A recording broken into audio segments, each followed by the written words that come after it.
Some call it the heartland. Others flyover country. But for the 2024 presidential hopefuls, the Midwest is the place to land. Here there is one battleground that may be harder to win than ever. Wisconsin. A state known for its beer and cheese, gridiron and grit, and also its razor-thin elections. In 2016, Republicans narrowly flipped the Badger State red for the first time since Ronald Reagan. But it was back to blue by 2020. That election came during an unprecedented year. The country was rife with tension. In the suburbs of Milwaukee, the division seemed deeper than ever. But that was just the beginning. 2 years later, the U.S. Supreme Court struck down Roe versus Wade, leaving the legality of abortion up to the states. In Wisconsin, that meant a nearly total ban. The power of that issue drove Democrats to the polls this year. Now, that new thin liberal majority on the court could have that abortion issue before it again, just as the race for the White House accelerates. Tonight, the Republican candidates will face off at the home of the Bucks and the Marquette Golden Eagles, hoping to return next July to this city on the shore of Lake Michigan to accept the Republican nomination at their party's national convention.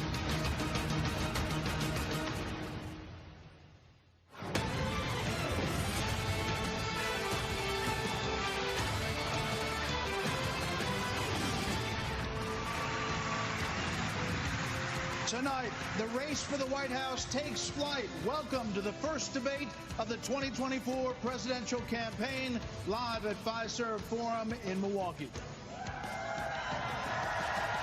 Republican candidates have qualified and have chosen to be here on our debate stage tonight. They are here to lay out their vision for America, the battle as they battle for the GOP nomination. Good evening, everybody. I'm Martha McCallum. And I'm Brett Baer. This is the very same stage on which the Republican choice for president will accept the party's nomination next summer. The 8 contenders are positioned by the order they sit in the polls, with the highest polling candidates in the middle standing center stage. Florida Governor Ron DeSantis.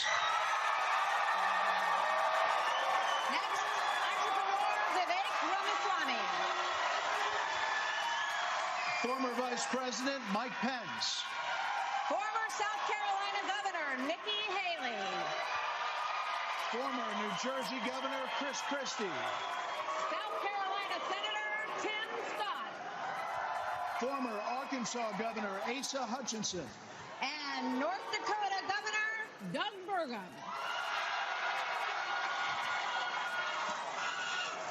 Some ground rules for tonight. We'll ask the questions, and then candidates get 1 minute to answer. If someone is singled out, you get 30 seconds to respond. And when the time runs out, we all will hear this. Very pleasant.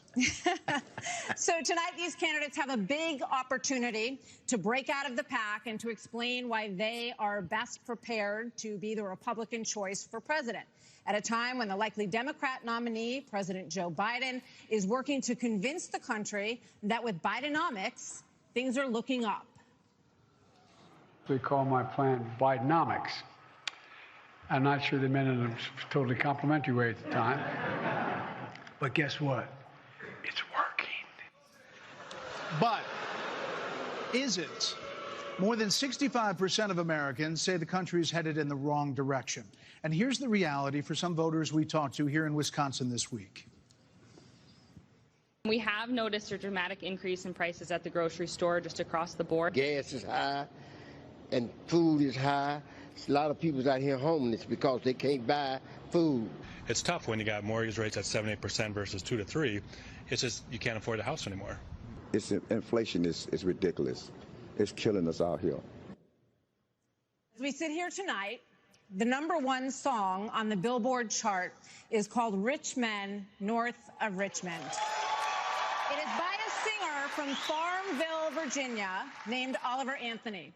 His lyrics speak of alienation, of deep frustration with the state of government and of this country. Washington, D.C. is about 100 miles north of Richmond. These rich men north of Richmond, Lord knows they all just want to have total control. Want to know what you think, want to know what you do, and they don't think you know, but I know that you do. 'Cause your dollar ain't shit, and it's taxed to no end, 'cause the rich men, 'cause the rich men. So, Governor DeSantis, why is this song striking such a nerve in this country right now? What do you think it means? Our country is in decline. This decline is not inevitable. It's a choice. We need to send Joe Biden back to his basement and reverse American decline.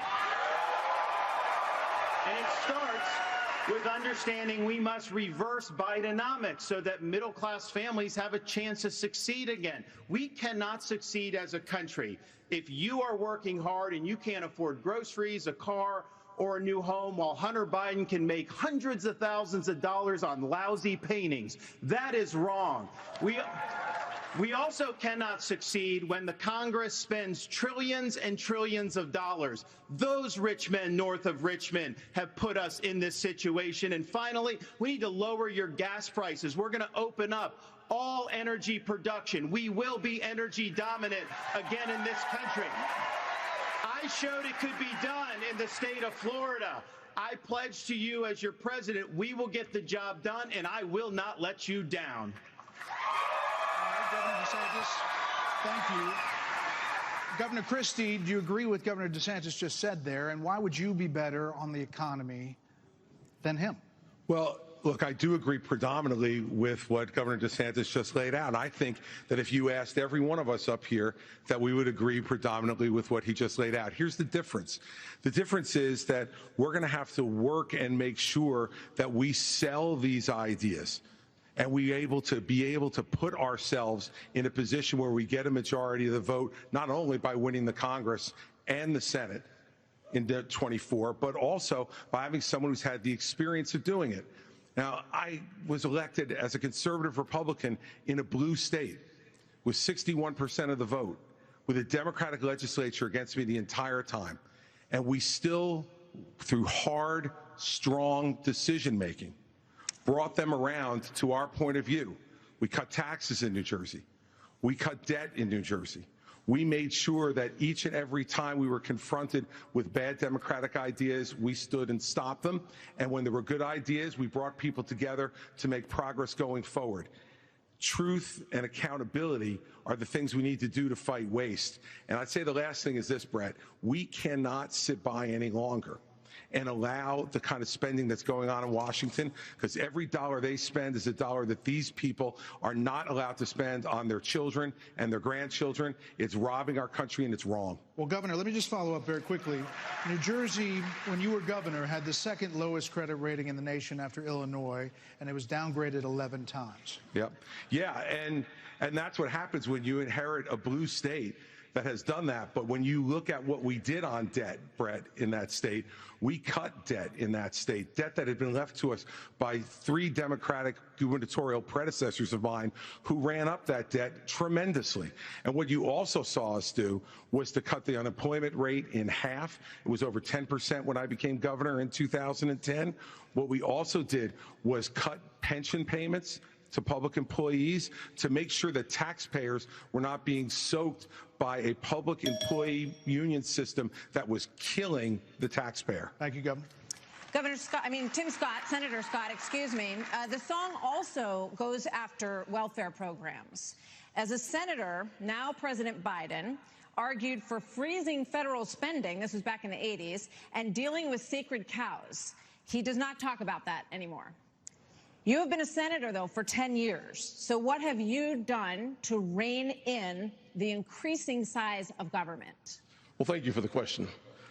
Over the last several years, I've had an opportunity to vote against spending package after spending package after spending package. What we also need to understand is that Joe Biden's Bidenomics has led to the loss of $10,000 of spending power for the average family. When you see 16% inflation, your gas is up 40%, your food is up 20%, your electricity is up 20%.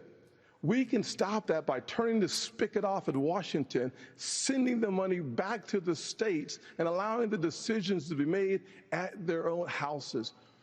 I helped write the Tax Cuts and Jobs Act in 2017. We cut taxes for a single mom like the one that raised me by 70%, for dual households by 60%, returning to the average family $4,000. If you don't send it to Washington, we can't spend it. That's good news for the American people. Okay, but just to follow up, you did, during the Trump administration, you approved $4.4 trillion, $4.1 trillion, $1.7 trillion over the course of that administration. That's a lot of money. There's no doubt that during the Trump administration, when we were dealing with the COVID virus, we spent more money. But here's what happened at the end of our time in the majority. We had low unemployment, record low unemployment, 3.5% for the majority of the population, 70-year low for women. African Americans, Hispanics, and Asians had an all-time low, but our inflation was at 2%.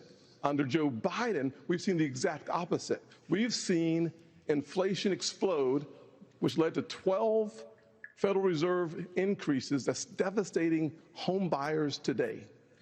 Mr. Ramaswamy, you're listening to these answers. If I may, hold on one second. We're going to, I don't know if I get a chance to respond. He didn't mention you specifically, but we'll be with you in a second, Mr. Vice President. Mr. Ramaswamy, listening to all of this, why should voters choose you over more experienced politicians on this stage? You're basically, a blank slate for people. You're 38 years old. You've said that you only voted in 2 presidential elections before this moment, this political race.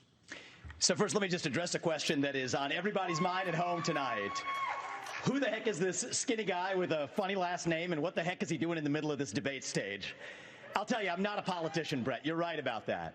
I'm an entrepreneur. My parents came to this country with no money 40 years ago. I have gone on to found multi-billion-dollar companies. I did it while marrying my wife, Apurva, raising our 2 sons, following our faith in God. That is the American dream.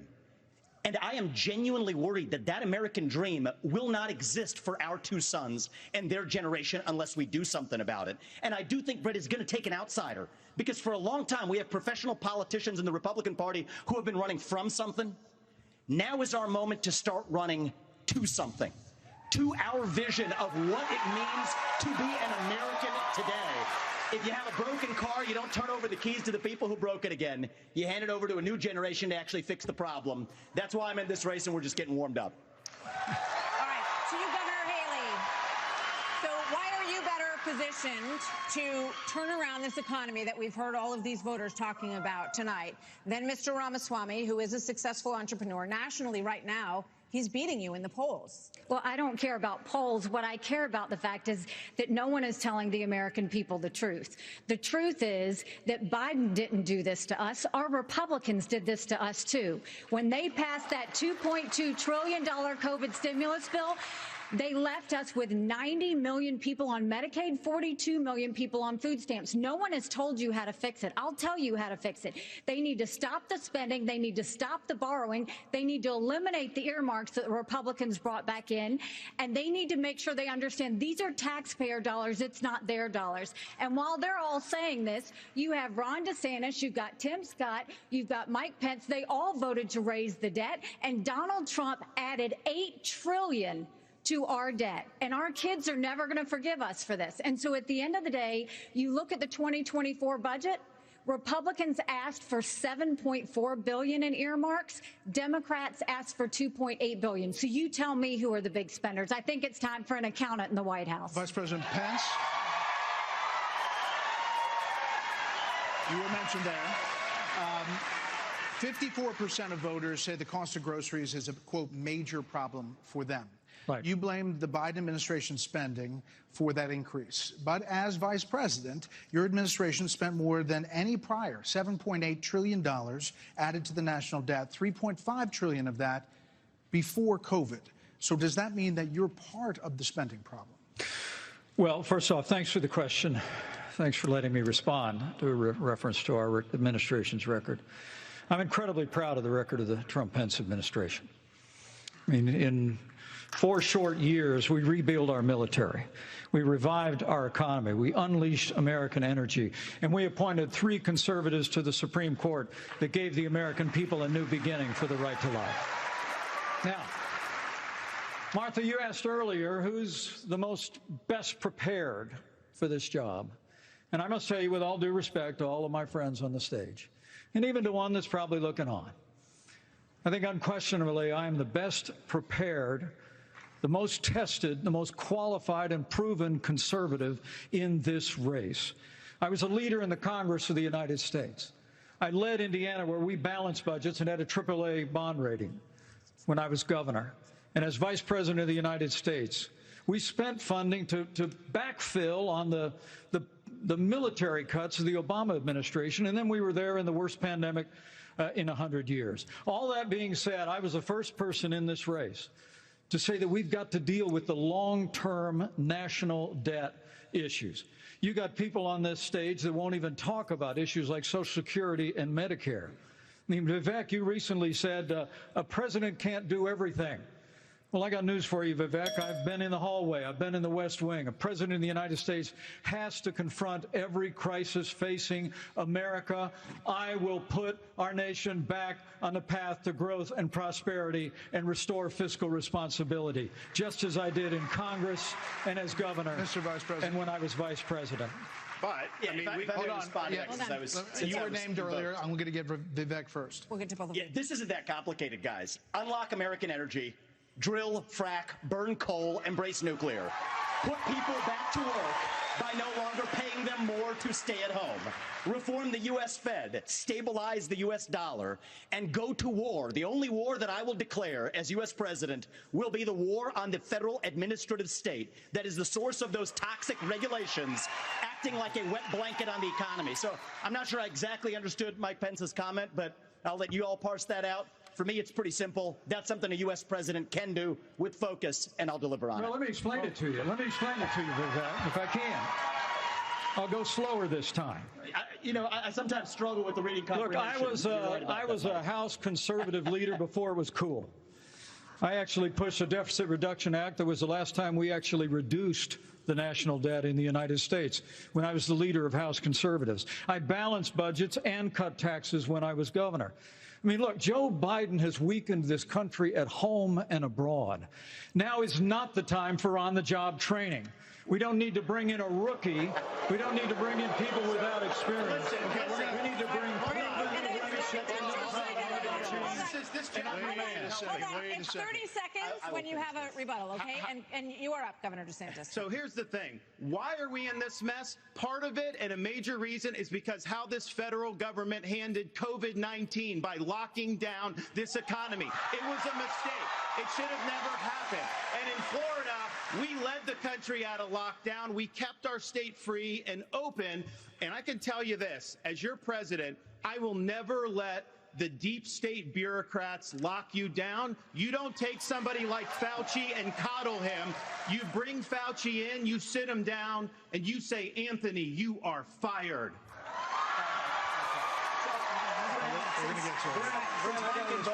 You know what? We're going to bring in. I just want to finish responding to Mike. I just want to respond to Mike for 1 second because he invoked me back. Listen, now that everybody's gotten their memorized, pre-prepared slogans out of the way, we can actually have a real discussion now. The reality and the fact of the matter is... Was that one of yours? Not really, Mike, actually. We're just going to have some fun tonight. And the reality is, you have a bunch of people, professional politicians, super PAC puppets, following slogans handed over to them by their 400-page super PACs last week. The real choice we face in this primary is this. Do you want a super PAC puppet, or do you want a patriot who speaks the truth? Do you want incremental reform, which is what you're hearing about, or do you want revolution? Okay. And I stand on the side of the American Revolution. We're going to take control back here. We need everyone to have a moment on the economy. Yeah. I think that's fair. Can I address the COVID there are two people who have not. We're going to get back to that. We are. There are two people who we have not heard from yet. So let's hear from Governor Burgum and then from Governor Hutchinson on the economy, sir. Well, great. Thank you, Martha. And of course, I'm from a town of 300 people. It's a big deal to make it on this stage with all these folks.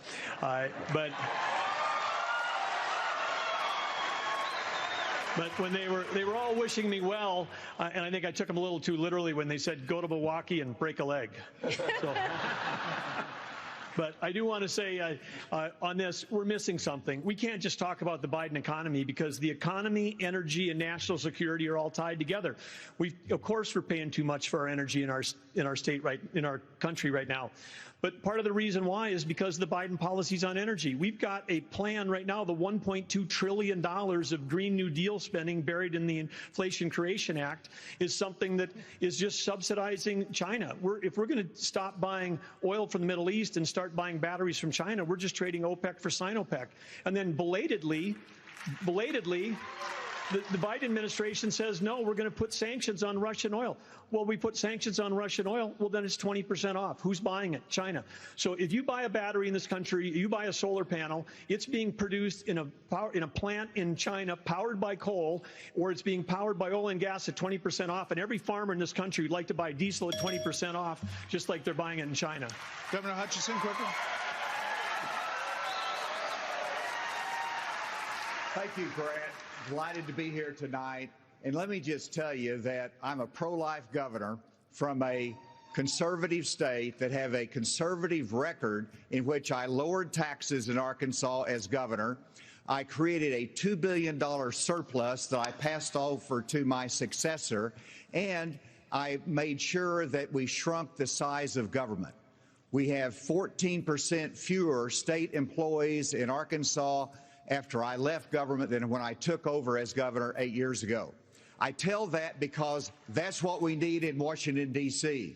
We need somebody who can actually constrain the growth of the federal government, that can actually reduce the size, and I've pledged to reduce by 10% our federal non-defense workforce.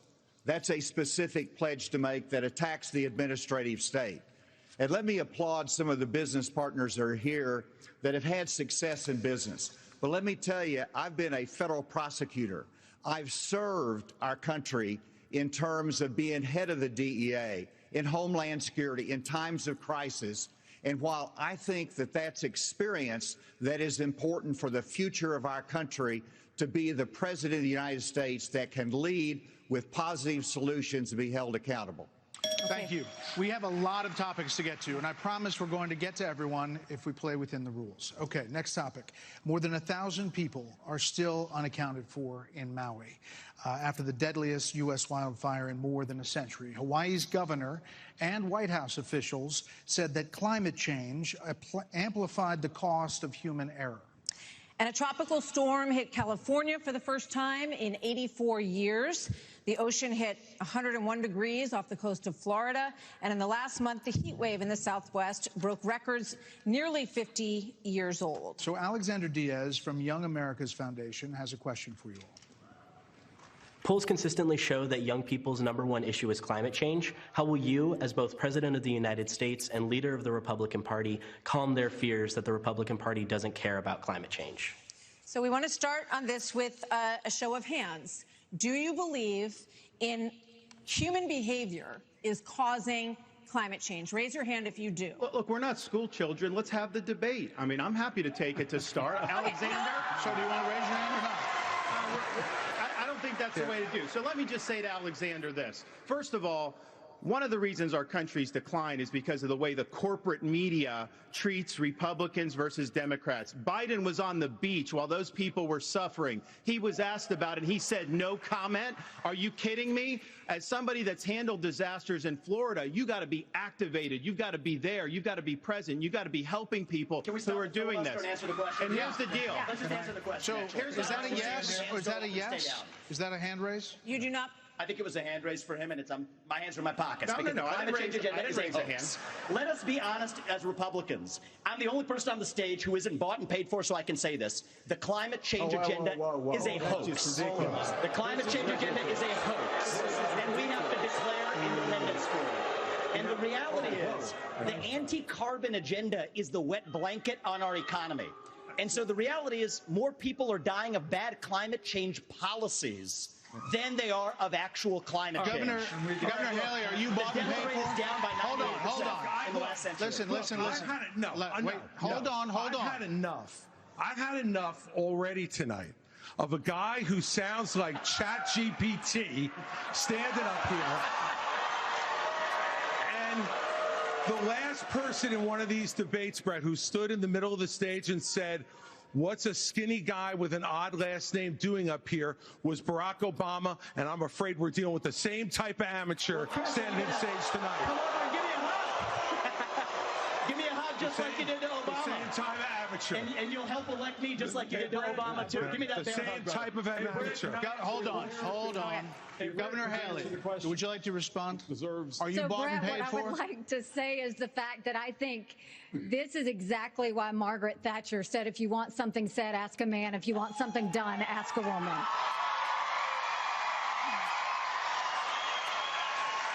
First of all, we do care about clean air, clean water. We want to see that taken care of, but there's a right way to do it. And the right way to do it is, first of all, yes, is climate change real? Yes, it is. But if you want to go and really change the environment, then we need to start telling China and India that they have to lower their emissions. That's where our problem is.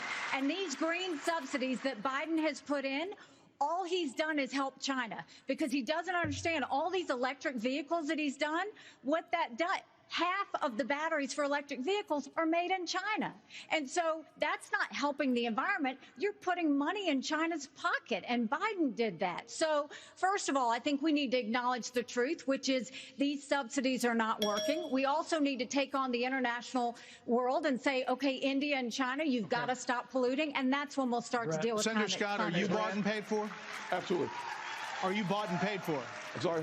Are you bought and paid Absolutely not. I mean, here's what the American people deserve is a debate about the issues that affect their lives.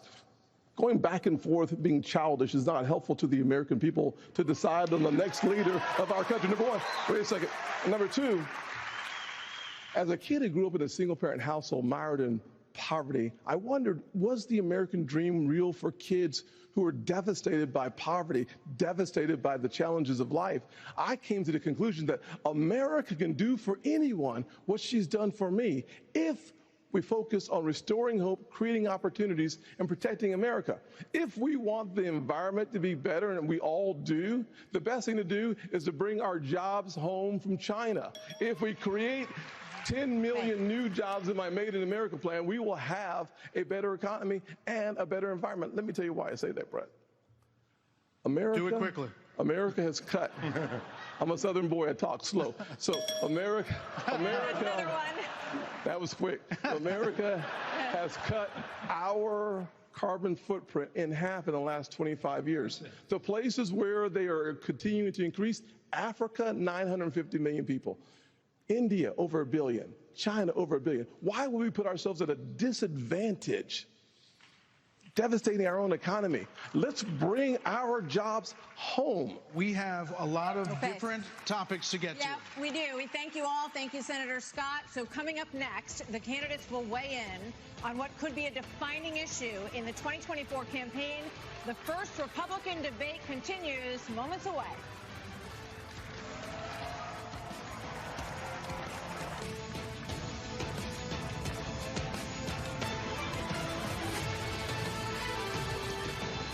Abortion has been a losing issue for Republicans since the Dobbs decision.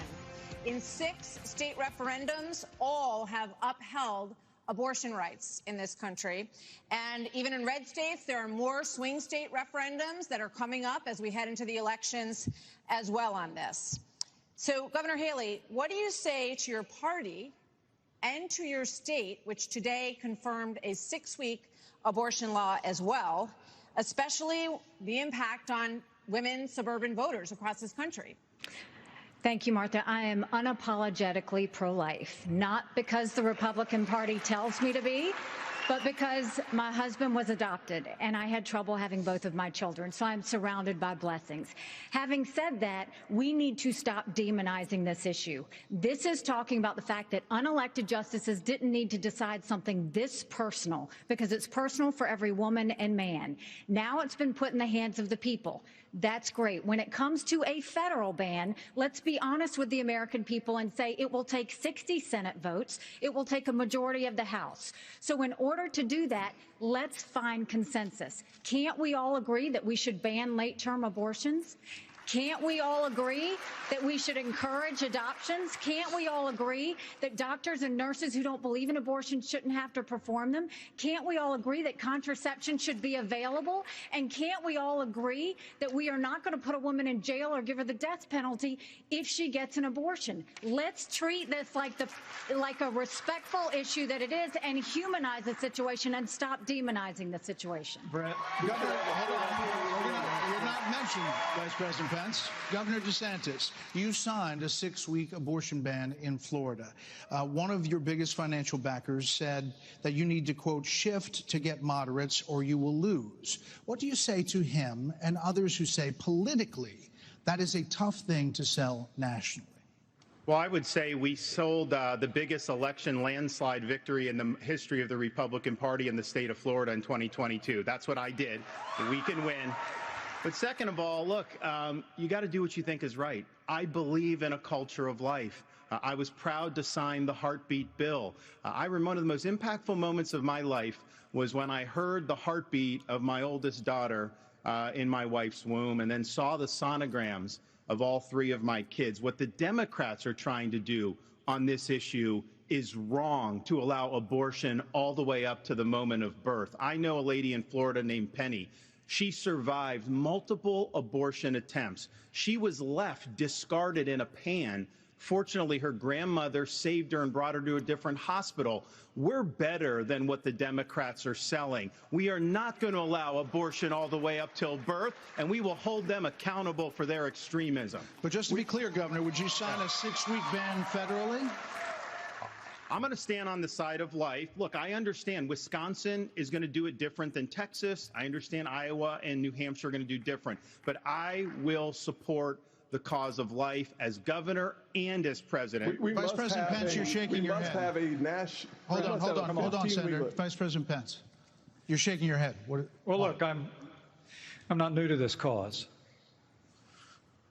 After I gave my life to Jesus Christ as my Lord and Savior, I opened up the book and I read, "Before I formed you in the womb, I knew you.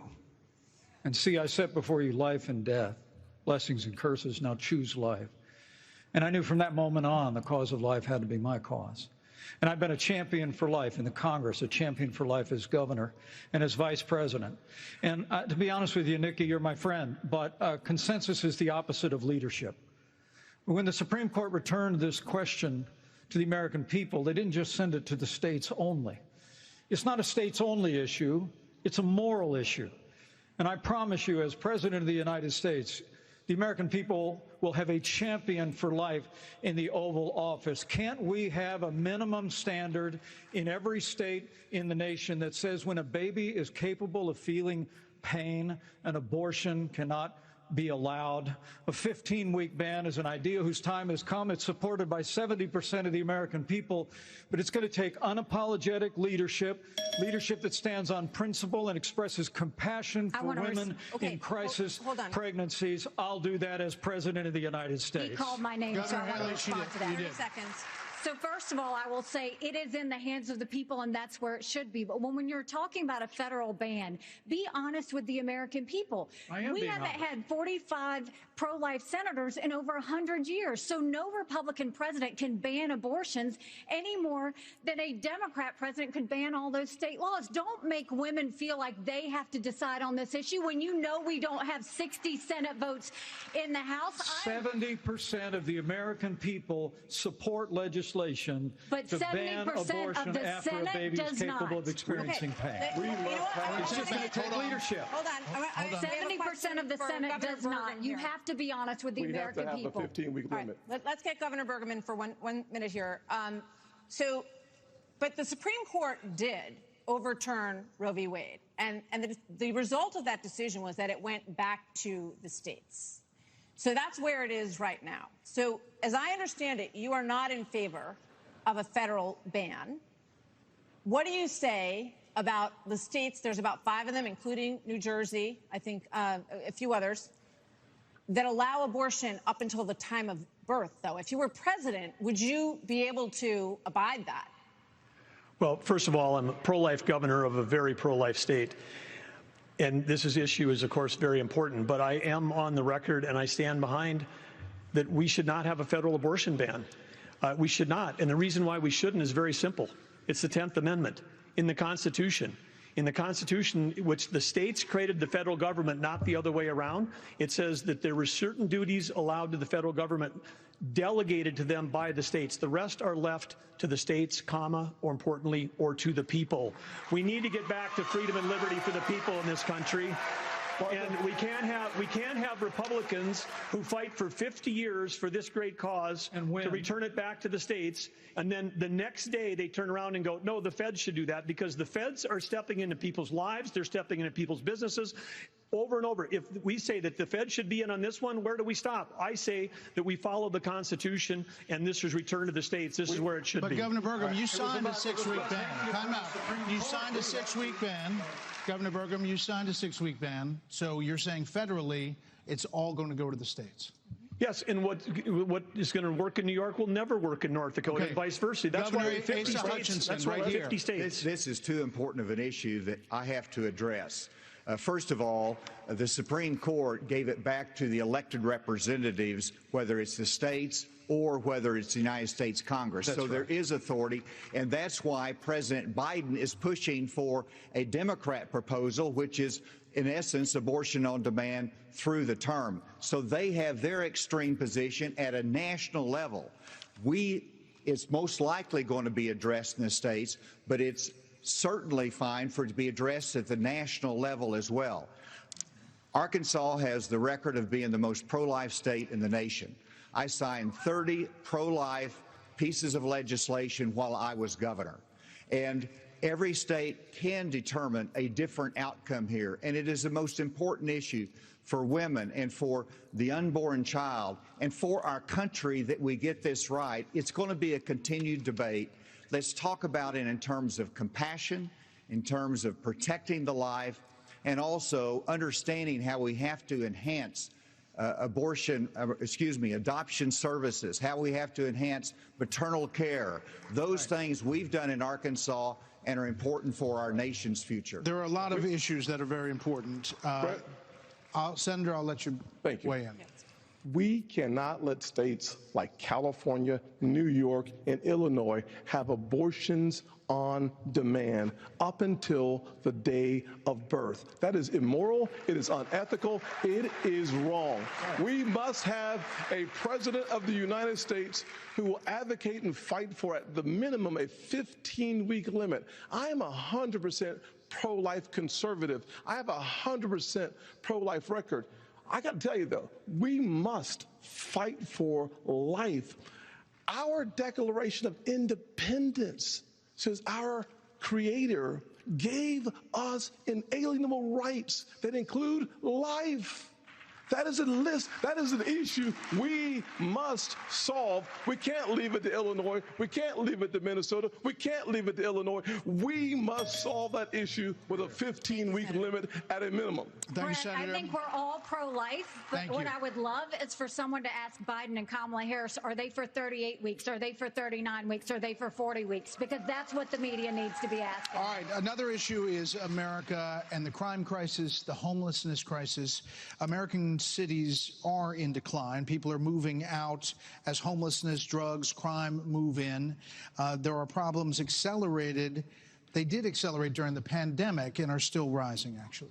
Murders in Los Angeles, New York, Chicago, all up 30% between 2019 and 2022. Homelessness is up 11%, the largest jump in recorded history. Vice President Pence, a lot of this began in the COVID era. How much of what we're seeing happening around this country is a result of those COVID lockdowns, and is your administration in part to blame for how we got here? Well, I think what's in part to blame is the Democrats been talking about defunding the police for the last 5 years.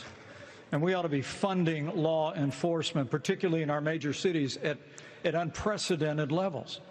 I mean, it's extraordinary to think about the violence that's claiming innocent lives literally every week in every major city in this country. And yet Democrats and liberal prosecutors in major metropolitan areas continue to work out their fanciful agendas, to do bail reform and go easy. What we need is strong commitment to law enforcement. We need leadership in Washington, D.C. that'll marshal the resources of the states, marshal the resources of the American people. But let me also say it's about opportunity. I mean, a lot of people don't know that those Trump-Pence tax cuts that we got signed into law go away at the end of 2025 if we don't have a Republican president and a Republican House and a Republican Senate. When I'm president of the United States, we're actually going to cut taxes further. We're going to extend those tax cuts, and we're going to close the Federal Department of Education, block grant all that funding back to the states. With a growing economy and educational choice and law enforcement, we will bring our cities back. Governor Christie, another issue. This weekend here in Milwaukee, reports say there were 30 shootings, and a number of them including kids. Add that to the big increase in school shootings around the country. Democrats blame this crisis on easy access to guns. They also blame Republicans for blocking gun control legislation. What would President Christie do? You know, I'm proud of the fact, Brett, that I'm the only person, along with Governor Hutchinson, up on this stage who's actually running United States Attorney's Office. I ran the 5th largest office in America in a state where there is significant urban crime. And the problem is not going to be solved by more money. The problem is that these prosecutors in these localities in the states are refusing to do their job and to arrest violent criminals. So what a President Christie would do is appoint an attorney general who would instruct each of the 93 U.S. attorneys that they are to take over the prosecution of violent crime in every one of those cities that are failing to do so. We have plenty of room in the federal prisons to lock up these violent criminals and clean up what's going on all across this country in these individual cities. Secondly, what we need to make sure that each and every one of these criminals understand is that the laws apply to everybody. And when Hunter Biden fills out a fake application, a false application for a gun permit, and then is facing a 10-year mandatory minimum, which was mandated by legislation sponsored by his father, and then you have a Justice Department that walks away from those charges, we're telling people that the law doesn't apply to everybody. In a Christie administration, he would go to jail for 10 years. What about a President Ramaswamy? What does a President Ramaswamy do about guns? So the reality is we have a crime wave in this country, and we know how to fix it. The question is, do we actually have the spine to do it? More cops in the streets who are on the streets able to do their jobs without looking over their shoulder for getting sued. And we also have a mental health epidemic in this country. Just over the same period that we have closed mental health institutions, we have seen a spike in violent crime. Do we have the spine to bring them back? I think we should. As president, I will. But it's not just drugging up people in those psychiatric institutions with Zoloft and Seroquel. It's a deeper issue. I think faith-based approaches can play a role here, too. We're in the middle of a national identity crisis. And I say this as a member of my generation. The problem in our country right now, the reason we have that mental health epidemic, is that people are so hungry for purpose and meaning at a time when family, faith, patriotism, hard work have all disappeared. What we really need is a tonal reset from the top, saying that this is what it means to be an American. Yes, we will stand for the rule of law. Yes, we will close the southern border where criminals are coming in every day. And yes, we will back law enforcement because we remember who we really are. And that's also how we address that mental health epidemic in the next generation that is directly leading to violent crime across this country. Governor DeSantis, really quickly. Governor DeSantis. We don't have an identity crisis with that. We're not looking for a new national identity. The American people are the most faith-filled, freedom-loving, idealistic, hardworking people the world has ever known. We just need government as good as our people. Well, Mike, I think the difference is you might have, some others like you may have on the stage, it's Morning in America speech. It is not Morning in America. We live in a dark moment, and we have to confront the fact that we're in an internal, sort of cold cultural civil war. And we have to recognize the American people with the failed government in Washington, D.C. We just need government as good as our people again. So let me just finish addressing that slogan, because I don't know what that slogan means. We need to shut down the administrative state. That's actually how we translate it. Crime has been on the rise in Florida, Governor DeSantis. How do you stop crime. Well, actually, crime's at a 50-year low in Florida. Not in Miami. We're happy with that. Well, the statewide, it's a 50-year low. And so here's the thing. These hollowed out cities, this is a symptom of America's decline. And one of the biggest reasons is because you have George Soros funding these radical left-wing district attorneys. They get into office and they say they're not going to prosecute crimes they disagree with. The inmates start running the asylum. There's one guy in this entire country that's ever done anything about that. Me. When we had 2 of these district attorneys in Florida elected with Soros funding who said they wouldn't do their job, I removed them from their posts. They are gone. And as president, we are going to go after all of these people because they are hurting the quality of life and they are victimizing innocent people in every corner of this country, and it will stop when I get into office. Okay, one more here before the break, Governor Bergen. Well, Brett and Martha, I just thought it was interesting. You asked your question about the problems we're having in big cities. Nobody ever asked the question of what about the crime wave in small towns? Because in a small town, neighbors help neighbors. People understand each other. If a farmer gets sick, everybody comes together and helps him get the crop off. There's accountability. There's transparency. One thing that I think this country could use is somebody in the White House that understands small town values, because that's our road back to get this country on track again. Governor Hutchinson. As former head of the DEA, I understand the drug crisis in America.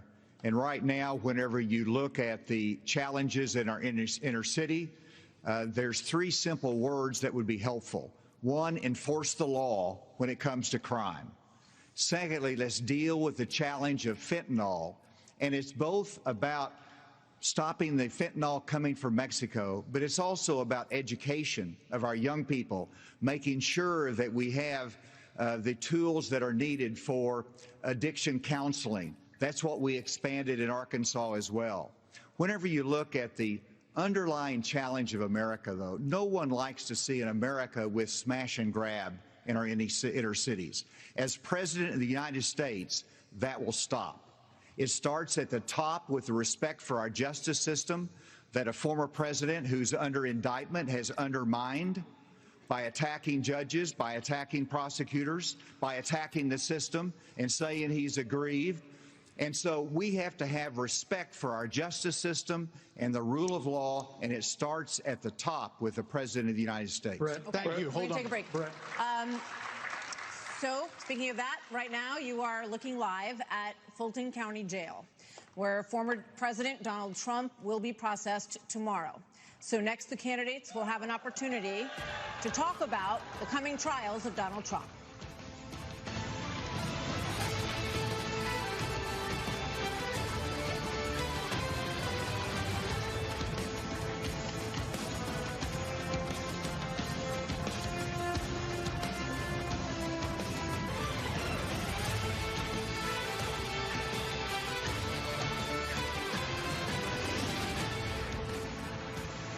Well, we have a lot to get to in this second hour of this GOP primary debate. Policy discussions the Americans want to hear you all on.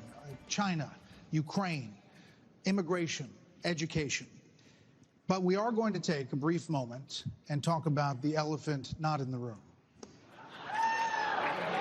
Former President Trump has been indicted in 4 different states on 91 counts. He will be processed tomorrow in Georgia at the Fulton County Jail for charges relating to the 2020 election loss. You all signed a pledge to support the eventual Republican nominee. If former President Trump is convicted in a court of law, would you still support him as your party's choice? Please raise your hand if you would.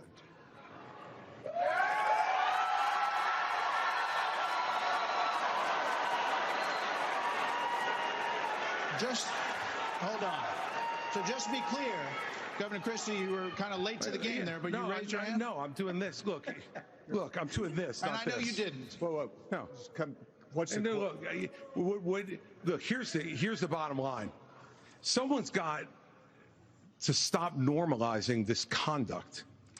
Okay? Now whether or not you believe that the criminal charges are right or wrong, the conduct is beneath the office of President of the United States.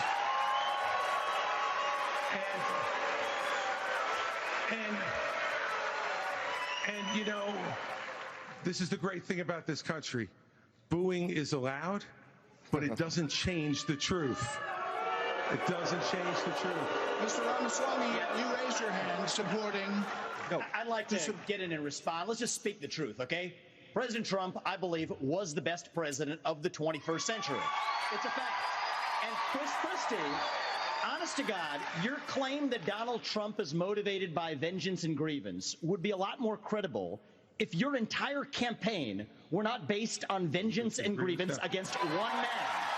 And if people at home want to see a bunch of people blindly bashing Donald Trump without an iota of vision for this country, they could just change the channel to MSNBC right now. But I'm not running for president of MSNBC. I am running for president of the United States. We're skating on thin ice, and we cannot set a precedent where the party in power uses police force to indict its political opponents. It is wrong. We have to end the weaponization of justice in this country. 30 seconds, Governor DeSantis. You know, let me take I'm sorry. 30 seconds, Governor Christie. You make me laugh because you sit here in an answer. You sit here in an answer right. Hold on one second. You sit here in an answer. Go ahead, Governor Christie. Hold on, Governor Christie. Hold on. Well, so listen, the more time we spend doing this, the less time they can talk about issues you want to talk about. So let's just get through this section. Governor Christie. You sit here talking about how you want to stand up for the rule of law. Yes. And law and order. And the fact is that it can't be selective. In your book, you had much different things to say about Donald Trump than you're saying here tonight.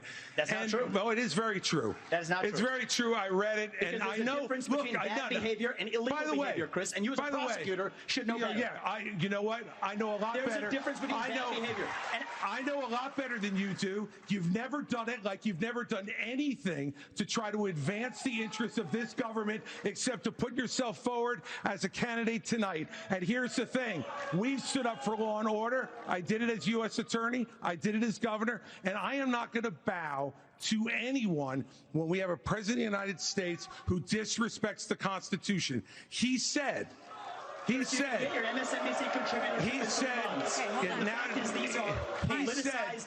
Martha, we have to call out the truth. Martha, it's important to say that the president said, Donald Trump said, it's okay to suspend the Constitution. Now, the oath you take is to preserve, protect, and defend, not suspend. I will always stand up for our Constitution, regardless of the political pressure. We have another question for you. We're going to get everyone in on this issue, but I have another question. Hold on, you will. All right. So President Trump's former vice president is on this stage tonight. He has faced hecklers on the campaign trail over his actions on January the 6th. On that day, the vice president moved forward with the certification of the election.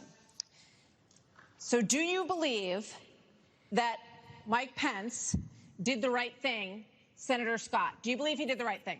Absolutely. He did the right thing. Number one. Number two, we should be asking ourselves a bigger question about the weaponization of the Department of Justice. When I'm president, the first thing I'll do is fire Merrick Garland. Second thing I'll do, fire Christopher Wray, because we need Lady Justice to wear a blindfold. Without that, no one has confidence in our justice system. 17% of Republicans have confidence in our Department of Justice. Here's why. We keep seeing not only the weaponization of the Department of Justice against political opponents, but also against parents who show up at school board meetings. They're called, under this DOJ, they're called domestic terrorists. Firing Christopher Wray, that's not shut down the FBI. Actually have the courage to get it right. Mr. Ramaswamy. Let me finish my comments. Yes.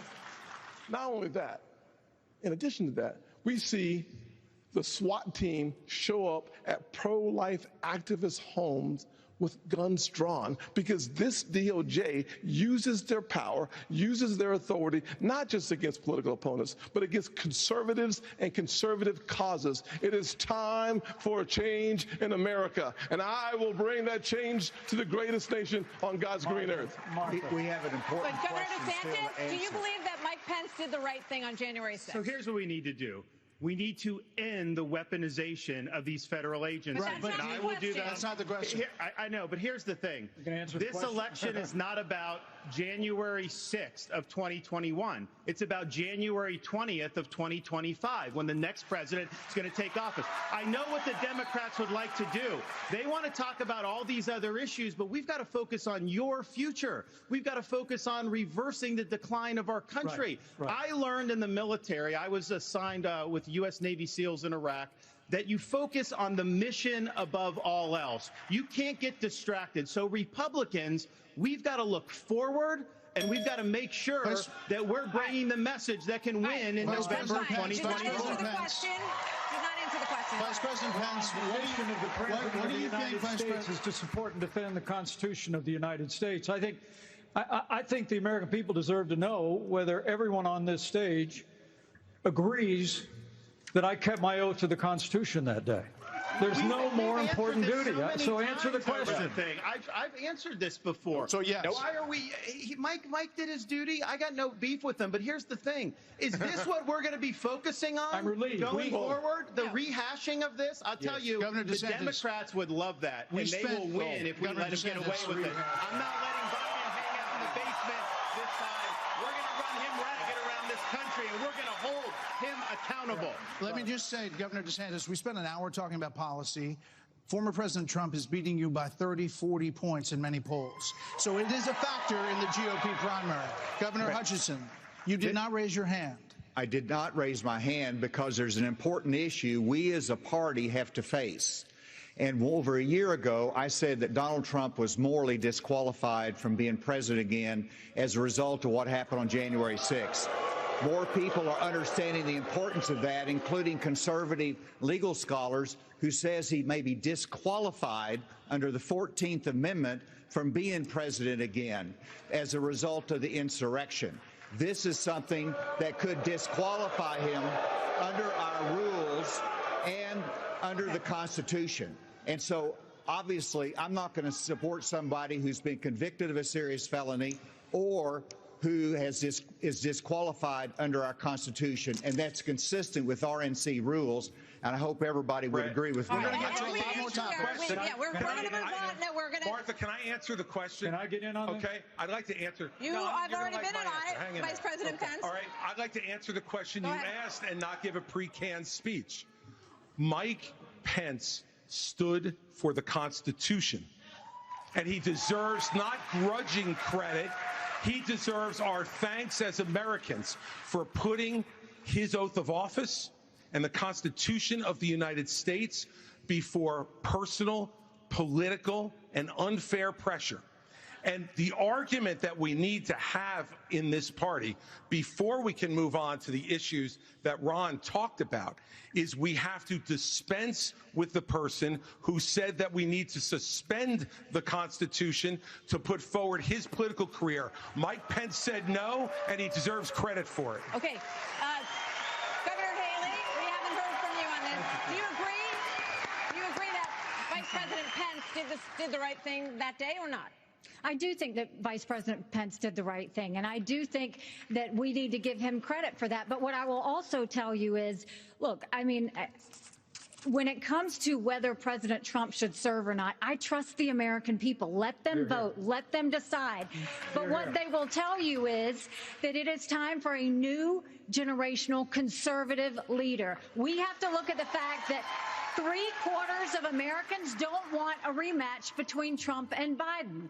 And we have to face the fact that Trump is the most disliked politician in America. We can't win a general election that way. Governor Bergen? Governor Bergen? It's Governor Bergen, opportunity. Happy to answer the question. Mike Pence did the right thing on January 6th. But I would say you started off the top of this hour saying we're going to talk about China, Ukraine, education. We are. China is the #1 threat to our country, and every minute that these 8 candidates spend talking about the past instead about the future is time that is just you know who loves it? Biden loves it, but China loves it when we're talking about the past. Okay, as promised, we were going to spend a few questions on it, let people say what they wanted to say, and now, indeed, we are moving on to the subject. The U.S. has committed nearly 77. Can I speak on this issue? I was You kind of did involved. you answered on this. You did say answer. something. Yeah. We thought you were done, but you No, I please. wasn't done. Well, Mike, why don't you say this? Join me in making a commitment that on day one you would pardon Donald Trump. I'm the only candidate on the stage who had the courage to actually say it. That is how we move our nation forward. I don't know and why turn the you page assume that forward. That's Donald exactly Trump right. will be convicted of these crimes. You should be able to make a commitment. The same justice system that was this Vivek, corrupt. Here's the difference between you and me. Yeah, I'm not a professional politician. That's the difference. Who can answer a question? I've actually given pardons when I was governor of the state of Indiana. It usually follows a finding of guilt and contrition by the individual that's been convicted. So, look, if I'm president of the United States, we'll give fair consideration to any pardon request. But if I may, you know, it's not about looking back at January 2021. It's about January 20th, 2017. I put my left hand on Ronald Reagan's Bible. I raised my right hand. And I took an oath to support and defend the Constitution of the United States. And it ended with a prayer, so help me God. It was a promise that I made to the American people, but I also made it to my Heavenly Father. Every day for 4 years, I sought to keep that oath. And everyone on this stage needs to make it clear whether or not they'll do the same if they earn this job and the confidence of the American people.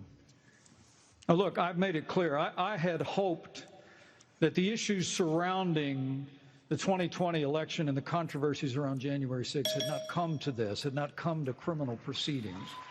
I would rather they had been resolved by the American people and the American people alone. But no one's above the law, and President Trump is entitled to the presumption of innocence that every American is entitled to, and we will make sure and extend that to him. But the American people deserve to know that the president asked me in his request that I reject or return votes unilaterally, power that no vice president in American history had ever exercised or taken. He asked me to put him over the Constitution. And I chose the Constitution, and I always will. I had no right to overturn the election, and Kamala Harris will have no right to overturn the election when we beat them in 2024. Thank you, Vice President Pence. Now we are moving on to other issues.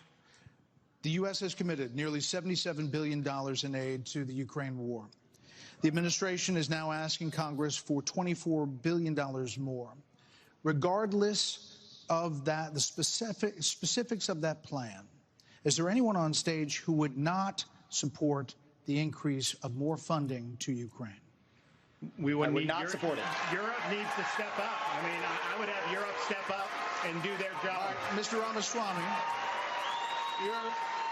but you're saying you would not too, Governor DeSantis? I will have Europe pull their weight. Right now, they're not doing that. You would not support and I think more we need funding? to do, and I think our support should be contingent on them doing it. And I would have support in China to be able to take China and do what we need to do with China.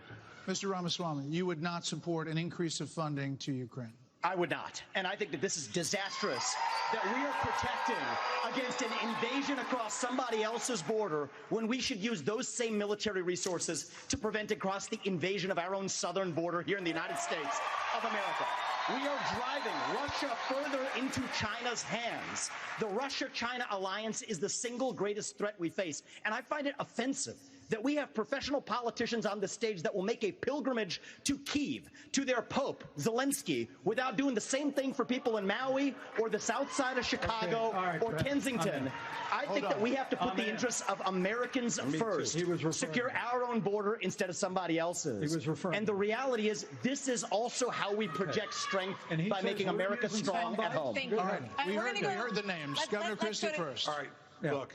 I did go to Ukraine, and I went to Ukraine because I wanted to see for myself what Vladimir Putin's army was doing to the free Ukrainian people. And let me tell you, I want you all to look around this arena tonight and imagine that every one of these seats was filled. And if every one of them was filled, there would still be 2,500 more children outside to make over 20,000 who have been abducted, stolen, ripped from their mothers and fathers, and brought back to Russia to be programmed to fight their own families. They have gouged out people's eyes, cut off their ears, and shot people in the back of the head, men, and then gone into those homes and raped the daughters and the wives who were left as widows and orphans. This is the Vladimir Putin. This is the Vladimir Putin who Donald Trump called brilliant and a genius. If we don't stand up against this type of autocratic killing in the world, we will be next.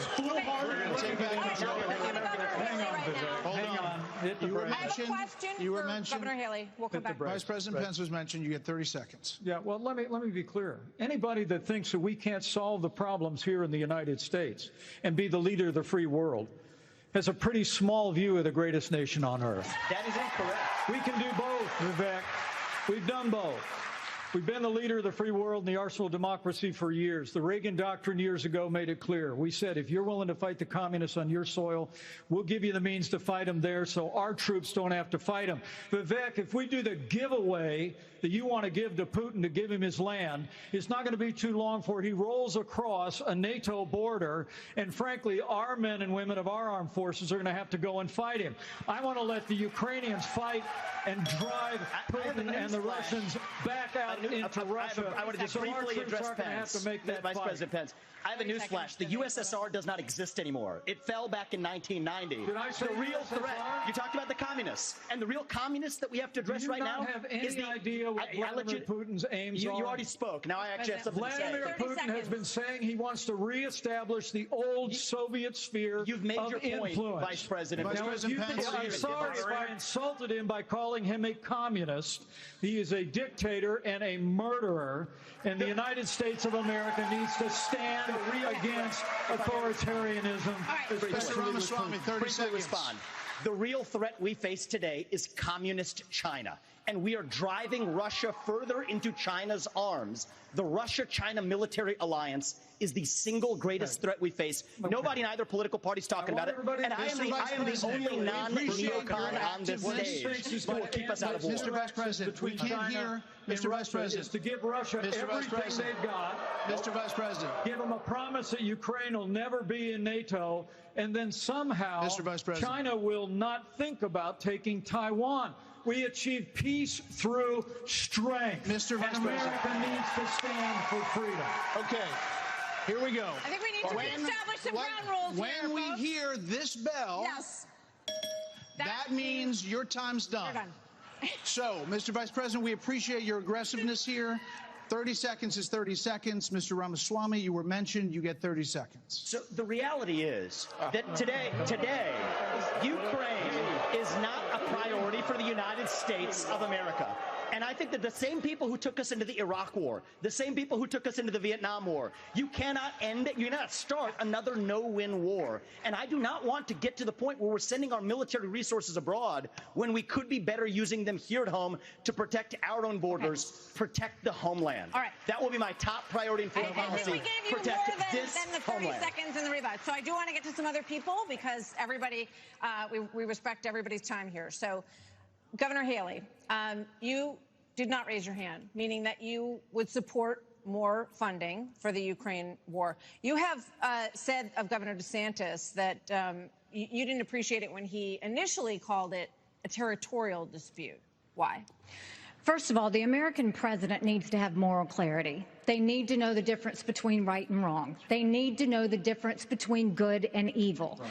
When you look at the situation with Russia and Ukraine, here you have a pro-American country that was invaded by a thug. So when you want to talk about what has been given to Ukraine, less than 3.5% of our defense budget has been given to Ukraine.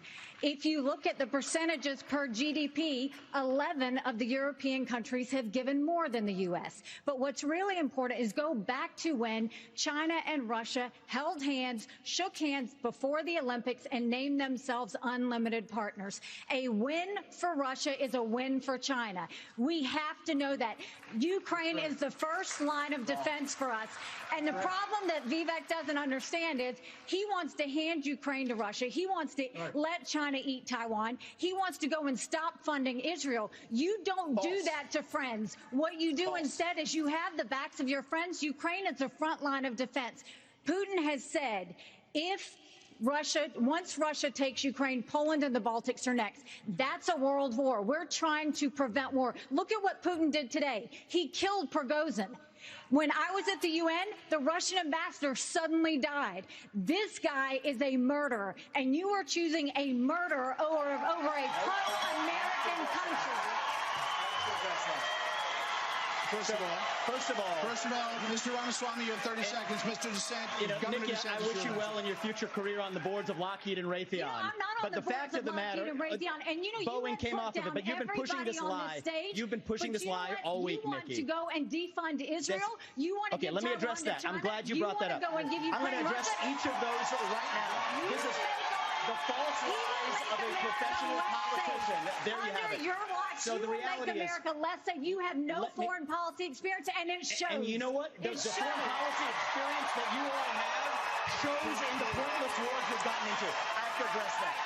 So our relationship with Israel will never be stronger than by the end of my first term.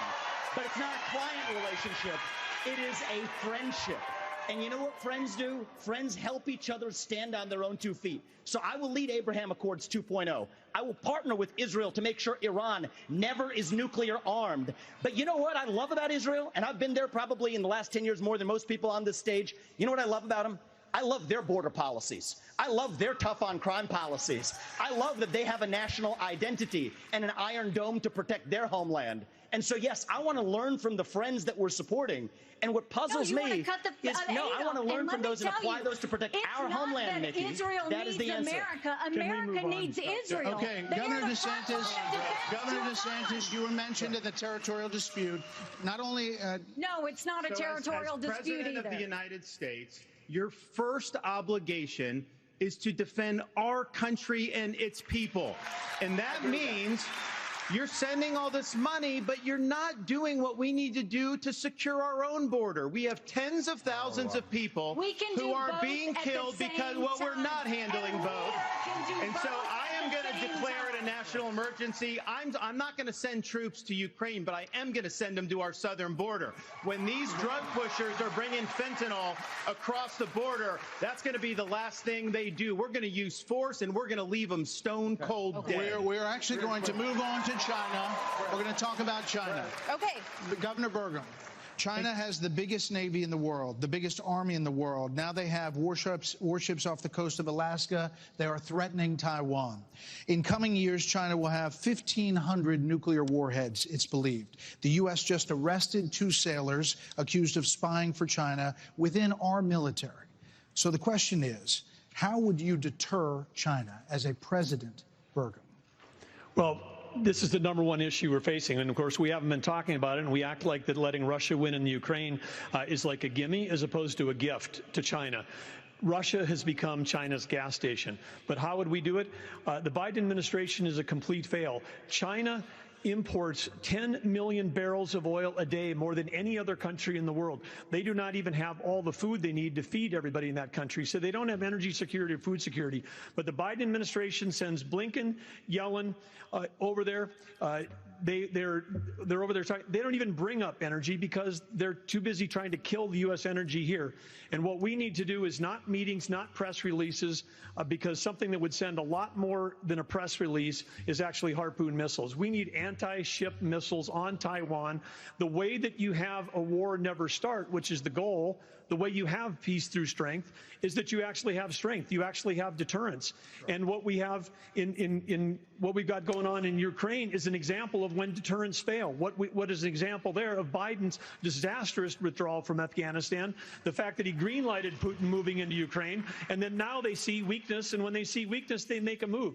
And we have to be strong, and we have to be strong both in Ukraine, and we can solve the southern border. Absolutely, we can do that, because guess what? There's only 19,855 authorized people for the Border Patrol, but they're not all staff because the Biden administration doesn't enforce law enforcement. But Biden administration wanted to put 87,000 people in the IRS as opposed to giving the money in this fort we need to our own Border Patrol.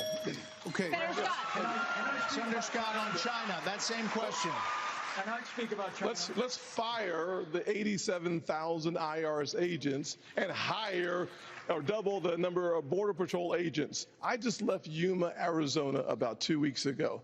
The most pressing need of the American people from a national security standpoint is our southern border. It has led to the death of 70,000 Americans because of fentanyl, plus 6 million illegal crossings since President Biden has taken office, and 200 people on our national security watch list have been caught at our border. How many have not been caught at our southern border? If we just spend $10 billion, we could finish the wall. For $5 billion more, we could have the military-grade technology to surveil our southern border to stop the flow of fentanyl and save 70,000 Americans a year. That should be the priority of this government. And as the next president of the United States, I will make that border wall complete. There are many more questions on China. I do want to ask about. I want to say I couldn't agree more. It's not just the 70,000 from fentanyl. We've lost 200,000 people to overdoses since Biden took office. That's 300 people a day. We're taking mass casualties, and that's a statistic, but these are sons and daughters, nieces and nephews that we're losing.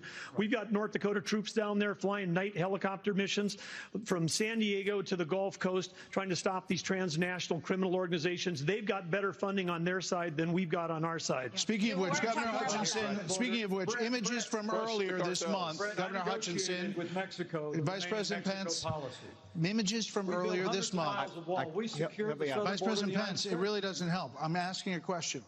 Earlier this month, images showed suspected cartel members crossing into Texas with rifles.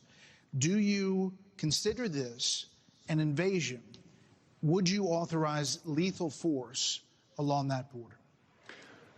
There would be lethal force used by the Border Patrol, law enforcement as needed to protect the border.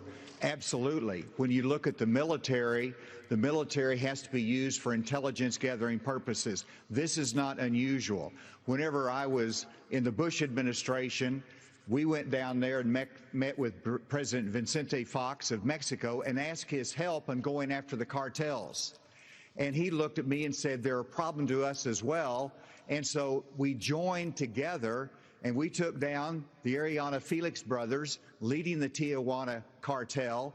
And that made a difference. Ramon was shot and killed and Ben Amin was captured. Cooperation makes a difference. We cannot be successful going against the cartel unless we bring in Mexico as a partner. We have to use economic pressure to accomplish that.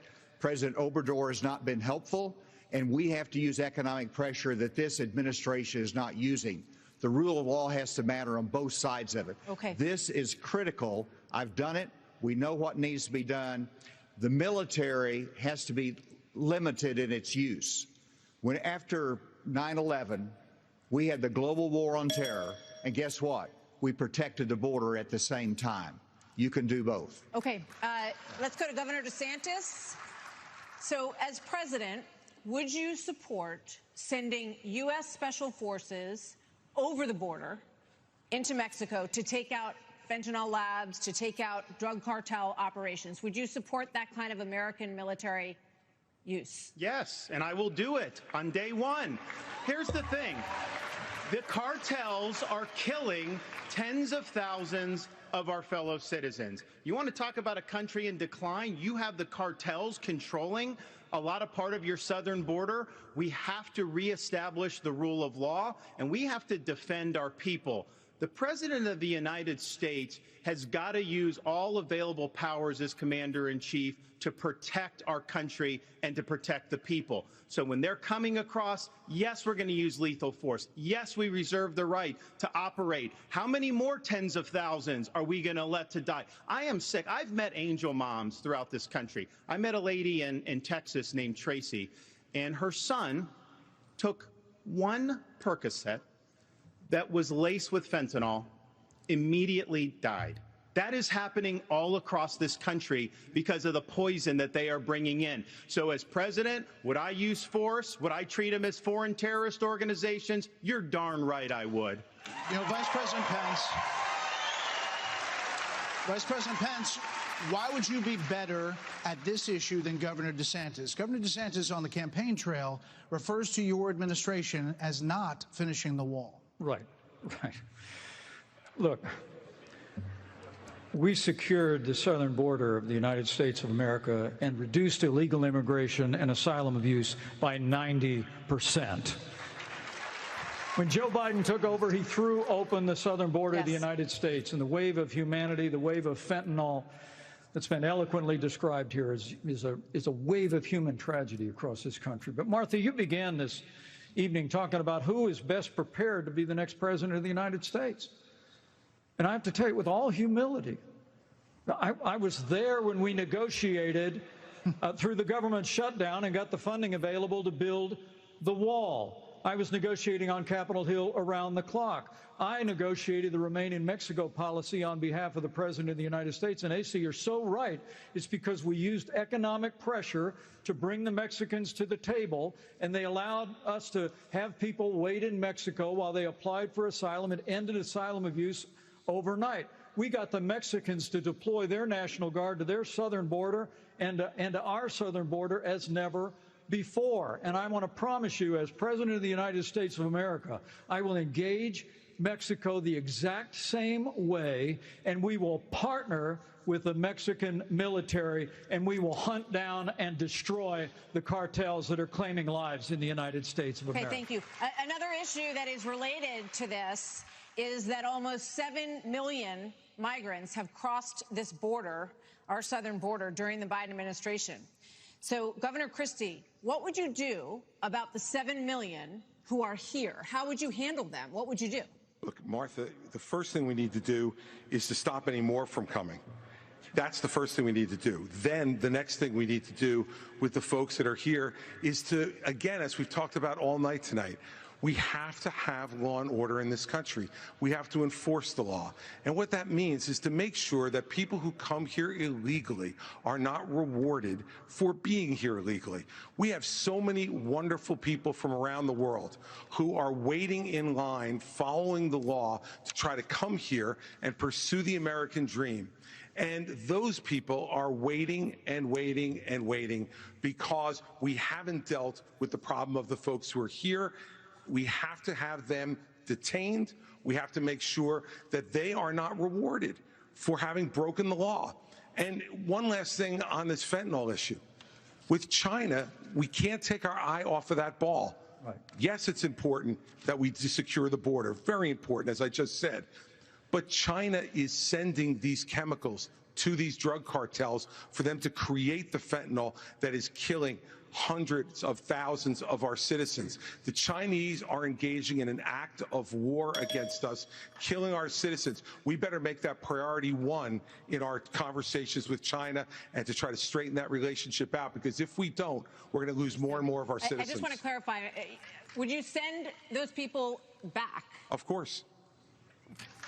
You'd have to. We have a lot of issues that Americans care about. Next up, we're going to talk about the crisis in education, as millions of American children are not proficient in reading or math. After this.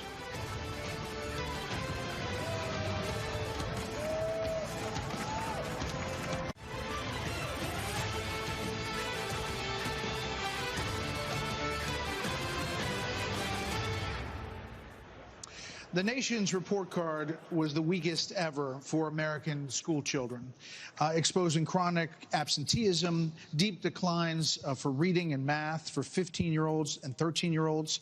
Governor DeSantis, you would eliminate, you said, the Department of Education. But as president, would you still have a responsibility to fix this crisis as we see it? Absolutely. The decline in education is one of the major reasons why our country is in decline. We need education in this country, not indoctrination in this country. And in Florida, we stood up for what was right. First, we had schools open during COVID, and a lot of the problems that we've seen are because these lockdown states lock their kids out of school for a year, year and a half. That was wrong. We stood up. I took a lot of fire for that. I was pilloried by the media, but I stood for our kids. And as president, I'll stand for you and your kids as well. But we have to make sure that what our schools are doing is focusing on solid academics. In Florida, we eliminated critical race theory from our K-12 schools. We eliminated gender ideology from our K-12 schools. And we have elevated the importance of American civics in teaching our kids about the Constitution and the Bill of Rights. As president, I'm going to lead an effort to increase civic understanding and knowledge of our Constitution. We cannot be graduating students that don't have any foundation in what it means to be an American. Mr. Ramaswamy, hold on, Senator Scott. You've said that the Department of Education, the FBI, the ATF, the Nuclear Regulatory Commission, the IRS, the Department of Commerce, many of these should not exist. That's correct. So to the education question, how would you deal with the crisis? So look, we have a crisis of achievement. Let's shut down the head of the snake, the Department of Education. Take that $80 billion, put it in the hands of parents across this country. This is the civil rights issue of our time. Allow any parent to choose where they send their kids to school. End the teachers' unions at the local level to allow public schools to compete. And then revive our national identity where every high school senior should have to pass the same civics test that, frankly, every immigrant, including my mother, had to pass in order to become a citizen of this country. And the fact of the matter is, look, there's a part of education policy that also rests with the family. I didn't grow up in money, but you know the word privilege gets used a lot? Well, you know what? I did have the ultimate privilege of two parents in the house with a focus on educational achievement. And I want every kid to enjoy that. So part of the problem is we also have a federal government that pays single women more not to have a man in the house than to have a man in the house, contributing to an epidemic of fatherlessness. And I think that goes hand in glove with the education crisis as well, because we have to remember education starts with the family, and the nuclear family is the greatest form of governance known to mankind. Okay. So, Governor Burgum, Governor Haley has said that biological boys playing in girls' sports is the women's issue of our time. You said that even though you signed a ban on this in North Dakota, that there hadn't been one instance where it was actually needed. Are you saying that you think that too much is made of this issue? No, I'm saying in North Dakota, we made a priority of protecting women's sports, and we've done that in our state. But I would absolutely do that. But I do think when we start talking about education and we think that we're going to have a federal government one-size-fits-all, we're just completely losing track of the fact that education differs by state. Some school districts are doing a fantastic job, some less so.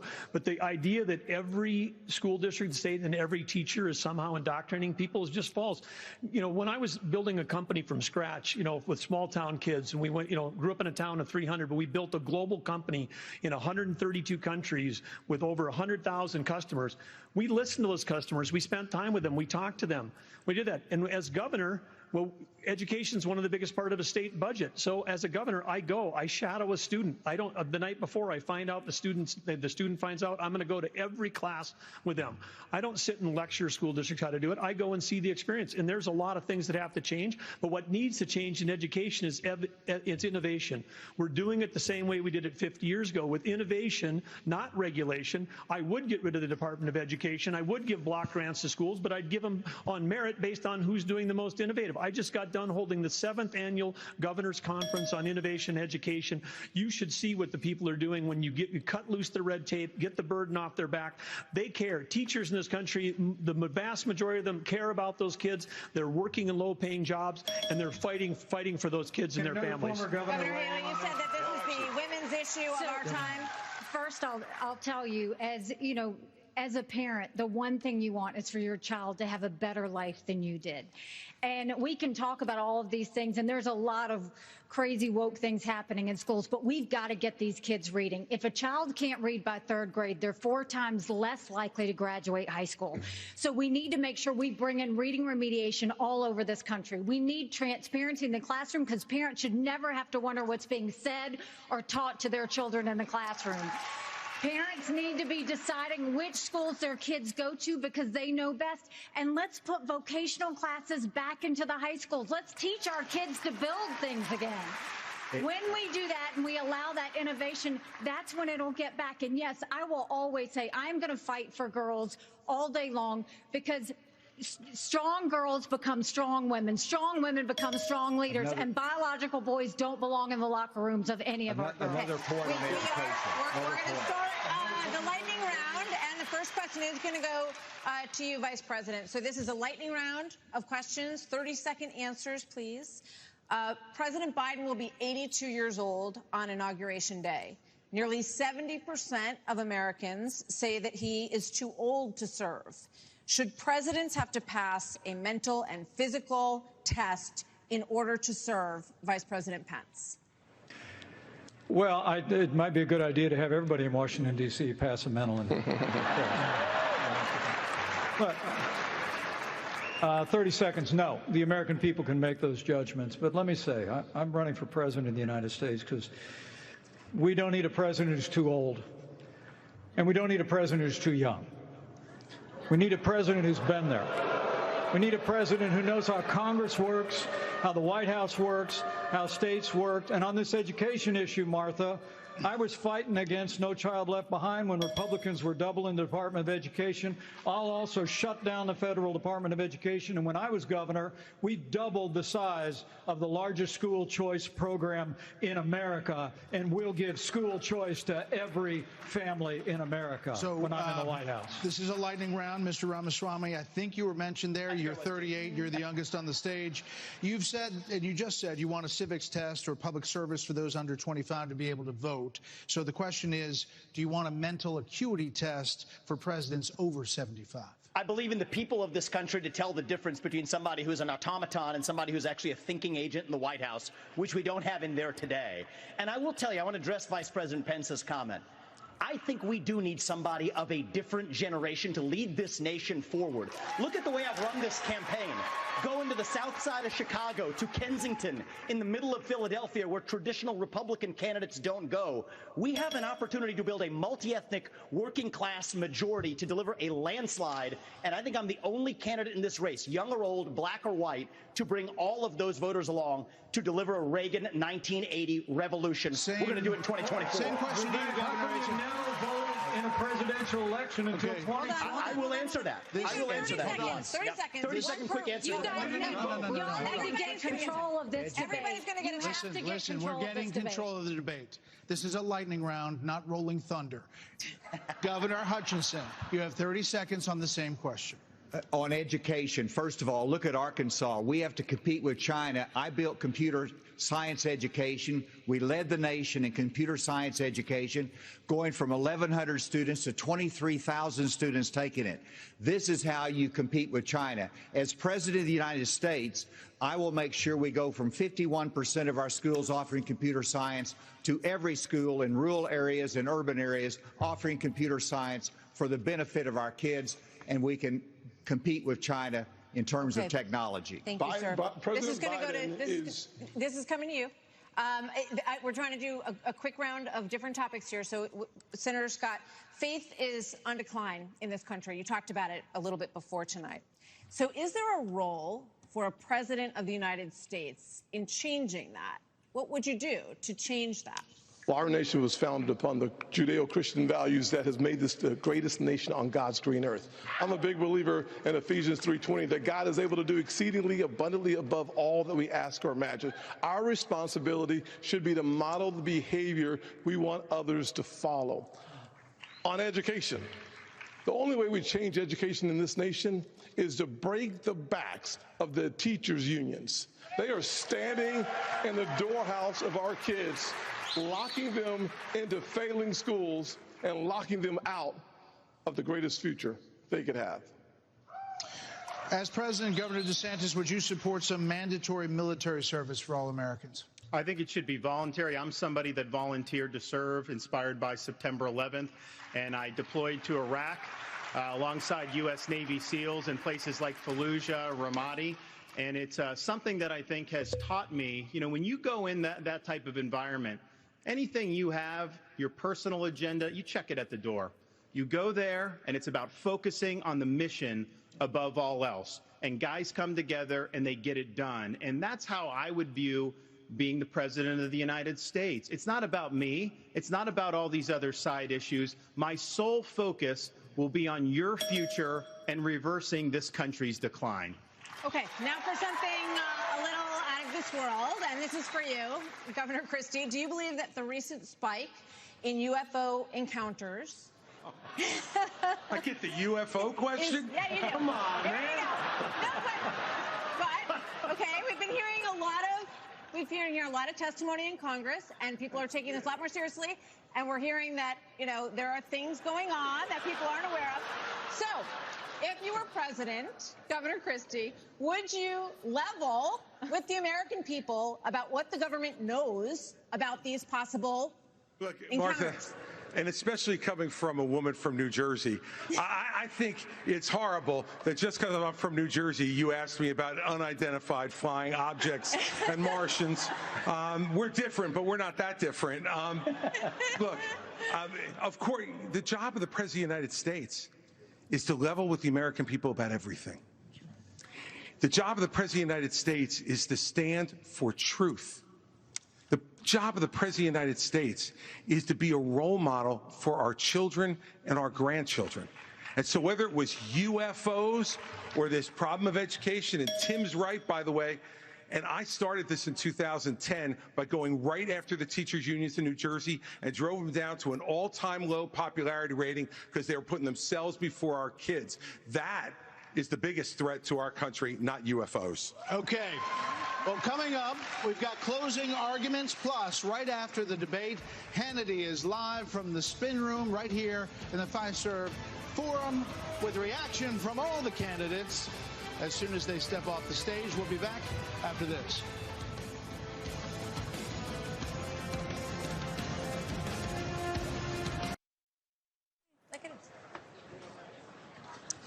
A live look at the Reagan Library as the sun sets in Simi Valley, California. We'll see you there next month when our colleagues at Fox Business host the next 2024 Showdown. Fox Business is partnering with Univision, the Reagan Foundation, and Rumble to bring you the second Republican presidential debate on September 27th. It looks pretty nice there. 20 years ago, 70% of American adults said they were extremely proud to be an American. That number has now plummeted to just 39%. In his pitch to get to the Oval Office, President Reagan called America the shining city on a hill, a beacon of hope and optimism. So in your closing statement tonight, please tell American voters why you are the person who can inspire this nation to a better day. These are 45 seconds, and we begin with Governor Burgum. I understand why America's hurting. Biden's inflation is choking us. I grew up in a small town. My dad died when I was a freshman in high school. My mom, widow of 3, went back to work. Every job I had growing up was one where I took a shower at the end of the day, not at the beginning of the day. Our cities are less safe because of the fentanyl pouring into this country. Our economy is being crushed by Biden's energy policies, which are raising the cost of every product you buy, not just the gasoline at the pump. One thing that I'll do as president, I'll secure the border. I'll get this economy sprinting, not crawling like it is right now. And I would say that other thing is for sure, when I'm on a horseback in the Badlands in North Dakota. It looks like the horizon is just limitless. And when you can almost see beyond that horizon, you can see that this great country, our future is unlimited.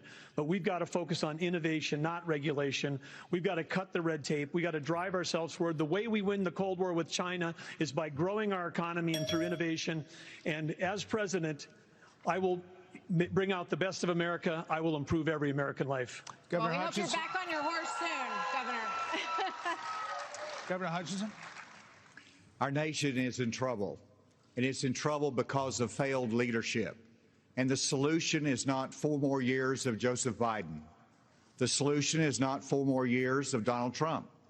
The solution is new leadership that can bring bold ideas to America and to bring out the best of America. A president's #1 responsibility is to bring out the best of our people. That's what Ronald Reagan did. And he did it with optimism and hope for our country, with a consistent conservatism. That's exactly what I bring. As president, I'll bring out the best of America in terms of individual responsibility, building our economy, in terms of securing our border, enforcing the rule of law. I'll bring out the best of America in terms of our national character, our faith, and our hope for the future. Join in this fight, asa2024.com. Thank you. Senator Scott. Thank you. I was a disillusioned young man growing up in a single-parent household, mired in poverty. I wondered if the American dream was real for a kid like me. I can stand before you today and say the dream is alive, it is well, and it is healthy. I have the good fortune of a mom who works 16-hour days, making sure we have food on our tables. She taught me that if you're able-bodied in America, you work. If you take out a loan, you pay it back. If you commit a violent crime, you go to jail. And if God made you a man, you play sports against men. I'm Tim Scott. I'm asking you for your vote. And if you're in Iowa, I'm asking you to caucus for me. You can go to votetimscott.com for more information or to make a contribution. Governor Christie. Thank you, Brett. Thank you, Martha. Look, everybody on this stage wants to be the next president of the United States. And the only way that's going to happen is if we beat Joe Biden. I'm the only one on this stage who's ever beaten a Democratic incumbent in an election. I did it in a deep blue state, being outspent 3-1. Beating a Democratic incumbent is not easy. The last Democratic incumbent president who was defeated was Jimmy Carter. And he was defeated by a conservative governor from a blue state who knew how to get results, who stood for the truth, who cared about accountability, and stood strong and hard against waste. Those are the very things that I did in my 8 years as governor of New Jersey, and it's exactly what I'll do as president of the United States. Believe me, the Democrats want some other nominee who's never beaten a Democratic incumbent. I'm the one who can win this race, and if you give me the chance, I will restore our country by winning it. Thank you. Governor Haley. Several weeks ago, I dropped my husband, Michael, a combat veteran from Afghanistan, off at 4 a.m. for another year-long deployment. I watched him and 230 soldiers pick up their 2 duffel bags of belongings to go to a country they had never been, all in the name of protecting America. If they are willing to protect us from there, we should be willing to fight for America here. I will beat Joe Biden, and he knows that. I will strengthen our economy, and we'll bring this inflation down. We will put transparency in the classroom. We will secure our borders. We will have the backs of our law enforcement, and we will make sure we have a strong national security. And once again, we will make sure we have an America that is strong and proud. We have a country to save. Join us. Go to NikkiHaley.com, and let's get it done. Vice President Pence. Thank you, Brad and Martha, for this evening. It's an honor to be here. Joe Biden has weakened America at home and abroad. The disastrous withdrawal from Afghanistan, their war on energy, runaway spending that launched the worst inflation in 40 years, a crisis at our southern border, an assault on our values and liberties, and the American people have had enough. But I know we can bring it back. But different times call for different leadership. The Republican Party owes the American people a choice. Proven leadership at the national level that knows how to move a conservative agenda forward. We proved in the Trump-Pence years you can turn this country around faster than you can imagine. And I have faith we will again. Because I have faith in the American people, the good, decent, hardworking, faith-filled, idealistic people of this country. And I have faith that God is not done with America yet. And if we will renew our faith in one another and renew our faith in Him who has ever guided this nation since we arrived on these wilderness shores, I know the best days for the greatest nation on earth are yet to come. Thank you. Mr. Ramaswamy. I was born in 1985, and I grew up into a generation where we were taught to celebrate our diversity and our differences so much that we forgot all of the ways we are really just the same as Americans, bound by a common set of ideals that set this nation into motion in 1776. And this is our moment to revive those common ideals. God is real. There are two genders. Fossil fuels are a requirement for human prosperity. Reverse racism is racism. An open border is not a border. Parents determine the education of their children. The nuclear family is the greatest form of governance known to man. Capitalism lifts us up from poverty. There are 3 branches of government, not 4. And the U.S. Constitution, it is the strongest guarantor of freedom in human history. That is what won us the American Revolution. That is what will win us the revolution of 2024. Thanks for letting me introduce myself tonight. Thank you. Governor DeSantis.